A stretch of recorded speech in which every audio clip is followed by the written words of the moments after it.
பாருங்க. இதுதான்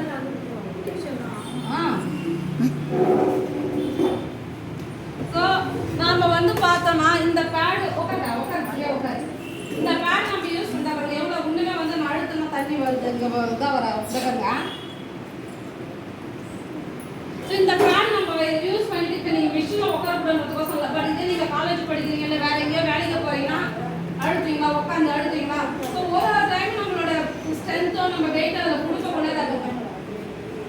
ஸோ ஒரு டைம் நேற்று நம்மள நம்ம பிள்ளைங்களுக்கு வாங்கி தரோம். காலேஜ் நீங்கள்லாம் இப்போ காலேஜ் முடிச்சுட்டோம் இது ஸ்கூல் முடிச்சுட்டோம் அந்த பிள்ளைங்க. இப்போ நீங்கள் ஸ்கூல் படிக்கல காலேஜ் படிக்கல எவ்வளோ கஷ்டப்பட்டுப்பீங்க. இதில் ஏந்திரமெல்லாம் யோசிப்பீங்க பின்னாடி பட்டுருக்கோமா யாரும் ஃப்ரெண்டு அந்த டிவி சொல்லுவாங்க ஒரு ஃப்ரெண்டை கையில வச்சுருப்போம் ஒரு ஃப்ரெண்டை கையில வச்சுட்டா சொல்லுவான் திருத்தம் ஊடுவோம் ரைட்டா சுற்றி. நானும் அந்த வயசுல இருந்து அங்கே இருந்து நடந்து தான் வந்திருக்கேன். ஸோ நானும் படிக்கணும்னா அதே நீங்கள் இப்போ நான் சொன்னா எல்லாத்தையுமே ஃபேஸ் பண்ணியிருக்கேன்.